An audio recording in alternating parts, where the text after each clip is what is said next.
atrás da nossa ancestralidade, né, enquanto pessoas negras, é um desafio que parece uma coisa inconcebível, inalcançável.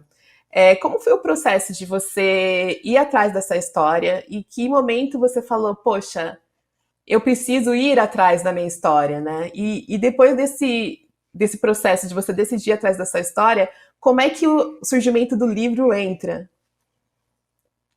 Ah, legal, Silvia. Primeiro, para mim tem três pontos bem claros nesse processo, né?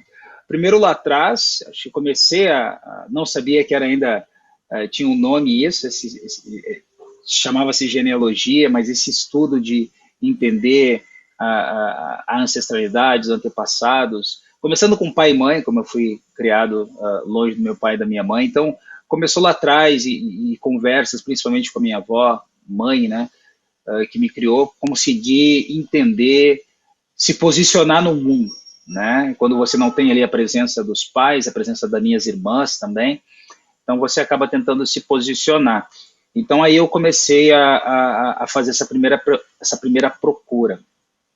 Depois disso, aí você, todas as pessoas, quase todas as pessoas negras que eu conheço, a gente se identifica como negro, sempre a sociedade nos identifica, a gente vê essa chave, porque a gente, né, nasce ali como seres humanos, achando que estão todos no mesmo barco, digamos assim, e as experiências da vida fazem você se tocar que existe alguma coisa diferente, algum tratamento diferente, aí você se identifica dentro de um conceito racial, digamos assim. E aí, quando isso acontece, eu também comecei a vislumbrar essa questão de identificar e ir atrás dessas raízes, porque da mesma maneira que as outras pessoas de todas as outras ascendências vão atrás e têm suas histórias, a gente fica meio, digamos assim, fica meio perdido nessa situação, porque isso não é tão presente, principalmente onde, quando a gente estudou, né, isso não estava lá na nossa história, pelo menos com um mínimo de profundidade. Então, nesse segundo momento, também já comecei a ir aí já mais, não só no quesito familiar, mas no quesito ancestralidade africana, conseguir resgatar essa parte da minha história. E aí depois chega realmente na parte de você olhar esse contexto inteiro e procurar registrar isso e deixar isso de uma maneira, digamos assim, mais organizada e trazer isso para a parte de livro. Na época eu não estava pensando ainda em livro, mas em deixar algo. Eu estava pensando muito mais na parte da minha família mesmo, né? Como a gente estava conversando, Silvia, antes de começar aqui, as pessoas que passaram, depois que elas se vão, as histórias a gente perde, né? E a minha maior preocupação, principalmente depois que eu comecei a ver que eu tinha algo na mão, né, que era algo realmente, não era pouca coisa, digamos assim, ó, pelo menos para minha família, o que estava mais na minha mente eu preciso registrar isso, eu não posso deixar isso se perder, porque essas pessoas, tem histórias que eu sei que as pessoas que me contaram também já não estão mais aqui. Então esses foram os três pontos, assim, três fases bem claras dessa jornada que eu fiz aí de busca. Isso que é uma jornada incrível. Eu não sei se é uma coisa que você pode compartilhar com a gente aqui, que é o título do livro, né? Que é o nome, é uma capa de uma mulher negra e a gente quer saber quem ela é, por que desse nome. Dá pra você compartilhar, é uma coisa que só quem vai ler o livro que pode saber.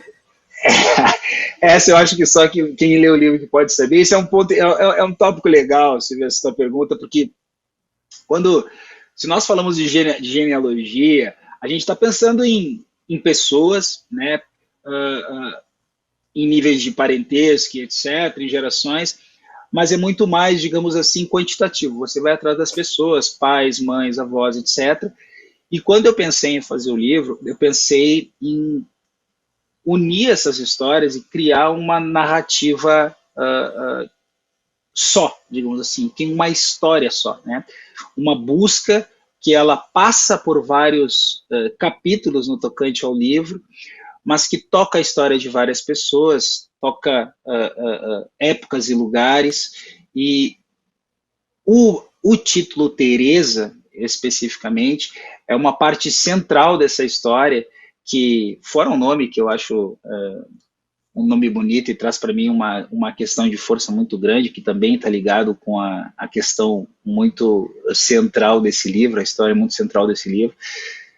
Então é isso, assim, o que eu posso dizer é que esse nome ele está, digamos assim, no cerne da história desse livro, dessa história que eu acabei criando, de várias histórias da minha família. Ah, isso é legal e já despertou mais a minha curiosidade mesmo, para saber de quem é essa mulher, quem é essa mulher. É, agora, a gente não pode descartar que é uma jornada, né? Não é uma coisa fácil saber de onde a gente veio, né? E o primeiro passo, né? Como é que se começa um processo disso? Você fala, beleza, eu quero saber qual é a minha origem. O que vem na minha cabeça sempre, em primeiro momento, é o teste de DNA, que muita gente fez, popularizou um pouquinho antes da pandemia, se tornou uma coisa meio popular, os laboratórios brasileiros fazendo, né? Mas eu entendo que é um processo ainda para poucas pessoas, né? Porque tudo isso ainda é muito custoso. Então, assim, em termos de passos, né? Qual seria um cronograma básico para ir atrás da sua ancestralidade? Primeiro seria o teste do DNA. Como é que você começou? Ah, perfeito. Primeiro é que o ponto que tu traz, DNA, é importantíssimo, mas dando uns passos atrás, Silvia, porque tudo que uma das coisas que eu aprendi nessa busca é que qualquer informação é importante, qualquer informação, né? Hoje a gente talvez não tenha muito a questão de padrinho e madrinha, né? Mas no livro, por exemplo, quem lê vai ver o quanto isso era importante, principalmente para os nossos ancestrais, né? A nossa ascendência africana, porque era uma extensão da família e um vínculo, né, familiar mesmo, espiritual, né, muita similaridade entre as pessoas. Então, o aumento dessa, digamos assim, desta rede de relacionamento é muito forte. E eu tenho lembranças das histórias, meus pais, meus avós, o quão importante é essa relação com padrinhos. E por que eu digo isso? Porque a gente precisa começar com as pessoas que estão vivas, né, nossos familiares, e aí eu trago também a questão dos padrinhos, das madrinhas, porque tem uma relação forte, e essas pessoas já começam a trazer para a gente um monte de informação. Então, documentos que as pessoas, se forem em cartórios, em registros eclesiásticos, igrejas, para pegar esses documentos, vai ter custo também, não é como um DNA, mas vai ter custo também. Você começa a pegar de um pai, de uma mãe, de um avó, de um bisavô, de um tio, às vezes você poder ir atrás dos nomes dos avós, As começa a ficar igrejas têm também. especificamente os registros eclesiásticos. Que tipo de informação que você consegue pegar nas igrejas? Nas igrejas você consegue pegar registro de batismo, registro de casamento, os padrinhos, quem eram. Às vezes os padrinhos têm uma relação bem forte com as pessoas, né, com o casal. Então, e um ponto importante aqui também é que, se pegar Rio Grande do Sul, os cartórios começaram no final do século XIX, né? Então, antes disso, quem era responsável por toda esse controle, digamos assim, esses registros, era a igreja. A igreja fazia parte do Estado, né? Então, antes disso, é lá que você encontra essas informações. Então, os cartórios, assim, bem estabelecidos no Rio Grande do Sul, no Brasil aconteceu isso de maneira diferente em cada estado, mas no Rio Grande do Sul, se não me engano, ali início do século XX, já estava bem estabelecido. Então, dali para cá, você consegue normalmente encontrar registros de nascimento, óbito, casamento, etc. Mas, de novo, se você for atrás, se todo o seu acesso for com esses registros, pegando segunda via, etc., a conta começa a ficar grande. Então, para fazer algo, digamos assim, digamos assim, o mínimo de custo, começar a falar com as pessoas, pegar foto dos documentos que as pessoas tenham. Eu lembro que a minha avó, por exemplo, tinha o meu, como é que chama isso? Não sei se é diploma, tem um certificado de batismo que estava lá, eu tinha o meu ainda, né? Que estava lá, padrinhos, tudo certinho, um documento assim colorido até.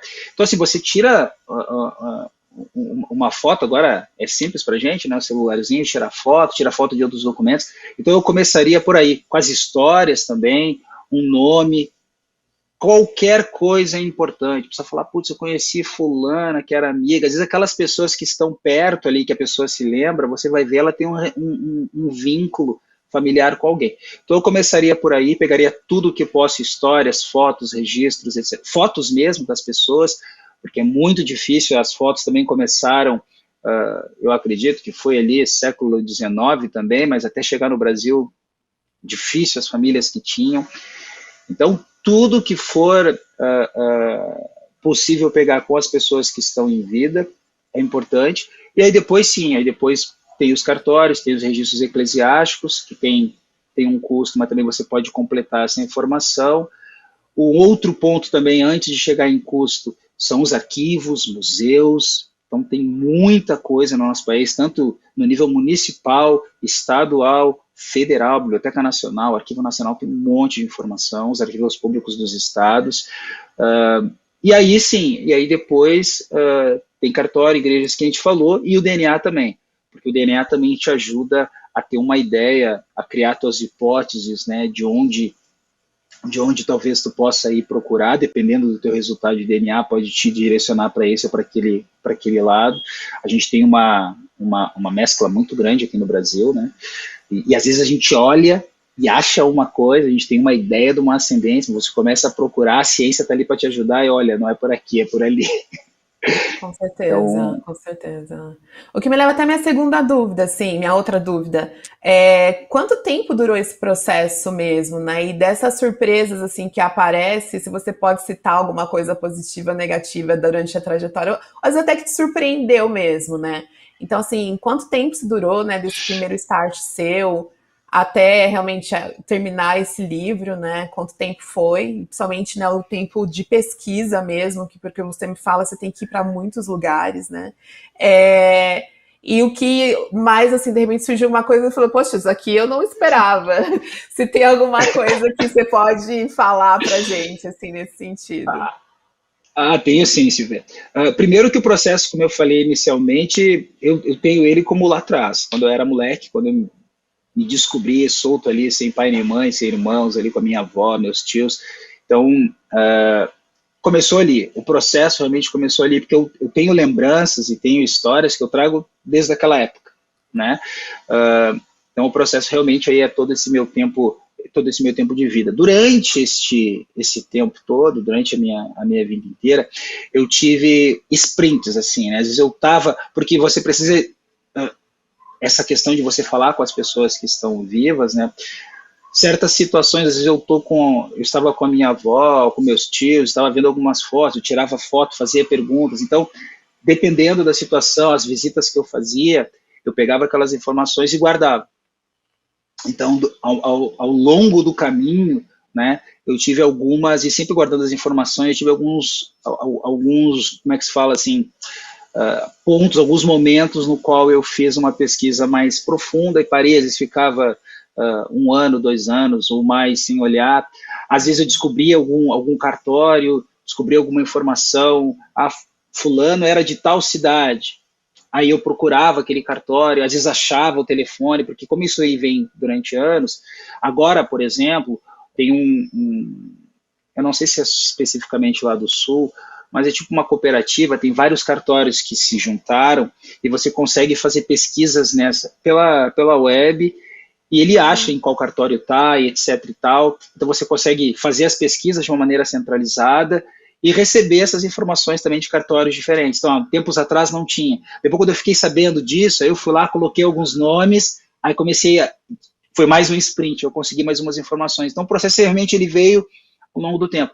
Quando eu olhei e vi assim, sabe quando você começa a fazer, a montar um quebra-cabeça? Você vai lá, coloca uma peça, coloca 10 peças, coloca tal, isso. Daqui a pouquinho você olha e você fala assim, opa, faltam meia dúzia de peças. Então agora deixa eu dar o sprint final e realmente resolver e criar isso. E foi mais ou menos nesse momento que eu, acho que faz mais ou menos uns 8 meses atrás, talvez, que foi quando eu dei esse sprint final de deixa eu resolver isso daqui. Aí acabei com meus finais de semana e depois ainda marquei uma viagem, peguei férias, peguei uma viagem para ir nos lugares onde eu já tinha anotado, eu preciso ir para esses lugares aqui para pegar tais informações, aqui os municipais, etc. E aí, porque, de novo, porque daí eu já tinha aquelas 6 peças ali faltantes que eu pensei em fechar. Então é um processo, não sei se daria para fazer ele, Quantificar não não dá, com a né? riqueza, tipo, O se eu tivesse prazo que que fazer você fez é tudo, um prazo quase de uma vida inteira, porque é uma questão do seu olhar isso, para o mundo, né? Então você, exatamente, e até inconscientemente, você já estava fazendo alguns registros desde sempre, né? Você só decidiu exatamente, formalizar Silvio. agora na fase adulta, né? Exatamente. Então, se a pessoa quiser fazer, se eu quisesse fazer isso desde começando agora, eu acredito que com a tecnologia e os recursos que a gente tem hoje, dê para fazer isso eu, 3 meses, 6 meses, um ano, dê para fazer porque o tempo também que eu perdi é porque não tinha muitas das informações e agora facilitou bastante. Então você ganha muito tempo com isso. Agora a riqueza das coisas que eu tive lá do passado, eu iria perder, né? De novo, várias pessoas que me contaram várias coisas eu não teria, né? Que são histórias que estão no livro. Mas essa questão hoje de procura, ela está muito mais acessível, né? E essa parte a gente consegue encurtar bastante para quem for fazer agora, está muito mais fácil. Sim, e da parte surpreendente aí, tem alguma coisa que você pode Da parte falar? surpreendente, uma das coisas que me surpreendeu, a gente estava conversando antes aqui, é essa questão da proximidade de tudo isso, né? Proximidade, a gente está falando da abolição em 1888. Parece, né, muita coisa, mas é logo ali, é ontem, então tem muita documentação. Obviamente se perdeu um monte de coisa, um monte de documentos e registros foram deliberadamente apagados, mas tem muita coisa. Isso me surpreendeu e me surpreendeu também positivamente, principalmente as pessoas que trabalham com história nesses órgãos, nessas entidades, elas têm uma vontade legítima de te ajudar, Silvio. Então, até porque a maioria das pessoas no contato que eu tive, quando fala em genealogia, as pessoas falam, pô, você vai procurar passaporte europeu, tá atrás de cidadania, tá atrás de tal. As pessoas, pelo menos o feedback que eu recebi é que a maioria das pessoas que estão fazendo estudo genealógico não é para entender a ancestralidade, não é para se conectar com seus antepassados, é para buscar alguma outra coisa, essa questão de cidadania, passaporte, sair do país, etc. Então, essa foi uma coisa que foi muito uma surpresa, como tu pediu uma surpresa, acho algo que chamou a atenção, que era as pessoas, eu sentia que genuinamente as pessoas estavam querendo, viram alguém que estava atrás da sua história de maneira para conhecer as pessoas mesmo. Então não foi poucas as vezes que eu cheguei nos lugares, eu tinha pouco tempo, né? E 2, 3 pessoas me ajudando a procurar, indo para cá, indo para lá, porque para eles isso não era algo, não é comum, né? E depois todas elas, foi uma das coisas também, Silvia, que fez eu decidi realmente publicar, é que elas falaram, pô, tu precisa colocar isso, porque não tem essas histórias, né? E eu tenho certeza, se pegar Brasil, as pessoas negras que a gente conhece aí, todas influentes e muito presentes, né, nessa história de resgatar a nossa ancestralidade, etc. Você é uma delas, Silvia. Então eu tenho certeza que existem estudos, mas são muito poucos. Quando a gente fala algo assim, por não tem é porque são poucos, porque todo o restante tem um monte e chega para todo mundo, né? Então, essas pessoas falam que não tem, porque realmente são poucos. Então eu falei assim, pô, eu vou botar mais uma pedrinha aqui, vai ser mais um deles, e também me incentivou a publicar esse material. Ah, isso é legal. É uma provocação que fica, né, para as pessoas que estudam história mesmo. A gente não quer passaporte gringo, não. A gente quer saber, né, quem veio antes, quem são essas É pessoas e isso. honrar essas pessoas, né? Vai que a gente descobre que às vezes, eu, por exemplo, teve uma outra comunicadora, uma outra jornalista, né, levando em conta que o jornalismo negro existia antes da abolição, né? Vai que eu tenho aí um ancestral que já escrevia em algum jornal aí. Imagina se descobrir isso, né? Faz muito sentido pra gente. E você acredita que essa pesquisa, para quem quiser ir atrás dessa jornada parecida com a sua, o fator regional impacta? Porque você mora num estado de ascendência europeia bem forte, né? E aí eu fico pensando, esses registros que você fala, eles existiam também para as pessoas negras antes da abolição? Elas também tinham esses registros em cartório? E também, voltando nessa questão regional, né? Por ser no sul, você acha que é mais difícil, de repente, do que uma pessoa da Bahia fazer essa pesquisa? Ah, eu acredito que sim, e tem um outro fator aí que é tem um certo mito também, né? Eu até brinquei na nossa fala antes, na questão de, realmente eu não sei o censo do Rio Grande do Sul, imagino que seja, né? Uhum. Que os negros não sejam maioria lá, mas existe muito mito, e até depois vou até dar uma olhada no censo aqui, ver qual é que é a divisão, porque fazendo esse estudo, né, e quando quem lê o livro vai ver que os negros estavam presentes desde a formação do Rio Grande do Sul, né? Eu acredito que se não chegaram a ser maioria, foram 50-50, né, da população do Rio Grande do Sul, isso sem contar os indígenas também, os povos originários que estavam lá, só que há, depois, um incentivo da imigração europeia, eu acredito que isso realmente aumentou a proporção, mas não é pouca a população negra do Rio Grande do Sul. A indígena foi quase que exterminada, né? Isso é Mas, importante. Isso é importante, porque às então, vezes a gente assim, estava lá, talvez em maioria, e a migração que mudou essa demografia, assim, né? entende? Então, assim, então teve.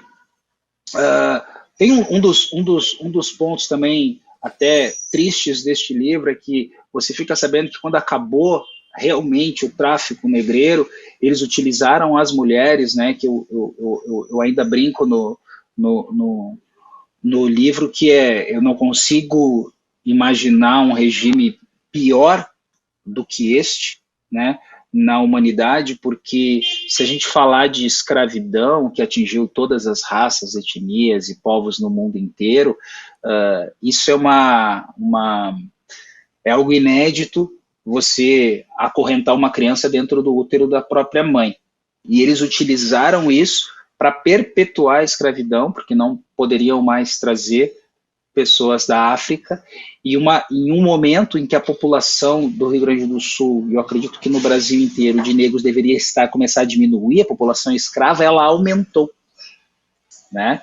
Então, e aí respondendo uma outra parte da tua pergunta, Silvia, que é essa questão, né, de tinham registros para as pessoas negras, os registros no período da escravidão eram majoritariamente registros de escravos, né, registros que tinham os processos para registros de escravos, né, tinham vários deles, eles utilizavam até o batismo às vezes para colocar ali já o nome da pessoa que era o proprietário daquele cativo, e eles utilizavam isso como um registro de posse, né? Então tinha toda essa parte, como é que eu vou te dizer, esses engenhos que eles faziam para poder, às vezes, fazer vendas, etc., com esses registros. Mas a maioria deles eram registros realmente de escravidão e poucos tinham registros eclesiásticos, né? Dependia muito, acho que, de vários fatores, de quem eram os escravistas, mas tinha também uma coisa muito forte, que era como o estado da criança, né, da pessoa, se dava pela mãe, né? Existia quase que um bloqueio, né, de ter essas pessoas, os casais principalmente, as famílias negras, homem e mulher, constituídas, porque se isso fosse feito com a igreja também começava a impedir a separação dessas pessoas, o que deixava os escravistas sem muita flexibilidade para vender as pessoas, inclusive as crianças, né? Então, é uma coisa que eu coloco, eu falo bastante sobre isso no livro, porque você vê muita mãe que está sozinha com o filho, e isso por muito tempo ficou sendo vendido como que as famílias negras não eram, digamos assim, fixas, sólidas, e existia uma promiscuidade, etc., que as mães ficavam sozinhas. Isso era, na grande maioria dos casos, por dois motivos. Primeiro, que era caríssimo, para você ter um registro que era na igreja, para você ter casamento, batismo, etc.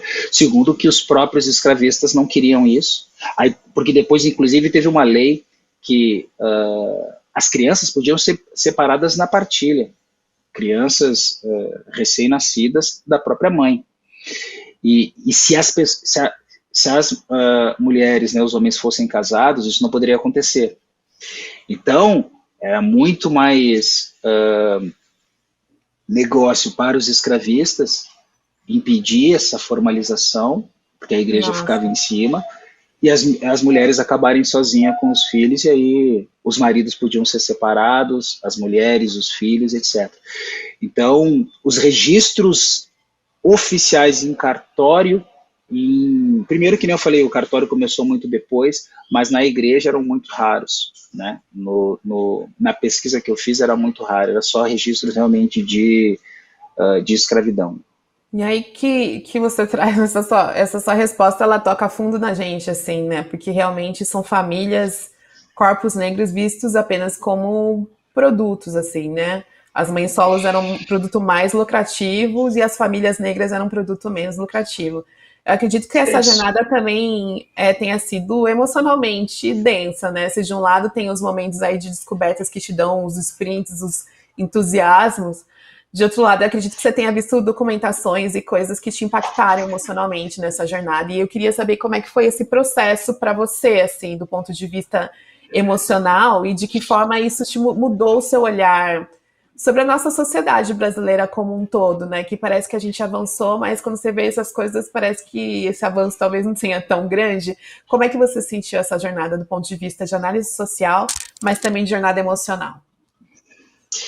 É bem difícil, não vou te enganar. Você vê algumas coisas ali, e isso foi tocou agora num outro ponto que, para mim, foi muito importante publicar isso, porque eu conto tudo isso no livro, eu tenho os documentos ali que são difíceis de ler, você vê, ele é extremamente impactante, aquele documento, e vou te dizer, é extremamente difícil, e eu queria, com esse livro também, que nós, né, que a nossa família negra visse isso, porque, de novo, eu nunca tinha visto, né, tenho certeza que esses documentos, na realidade eu tenho visto na minha pesquisa, um parênteses aqui, que mais e mais historiadores, sabe, teses de doutorado, de mestrado, as pessoas estão escrevendo sobre as nossas histórias agora, não sei de quanto tempo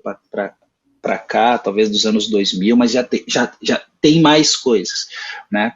Mas eu nunca tinha visto, né? Documento de compra e venda de pessoas, etc., divisão de bens, então são documentos que realmente te impactam, e eu tratei isso, e falo também bastante sobre isso em uma parte do livro, que é, o que me sustentou foi assim, putz, eu não posso achar que isso aqui é difícil, Silvia, sendo que meus antepassados viveram isso aqui, né? Então, meu ponto foi assim, eu não vou me quebrar porque eu estou lendo esse documento e as pessoas viveram isso aqui, né? Então,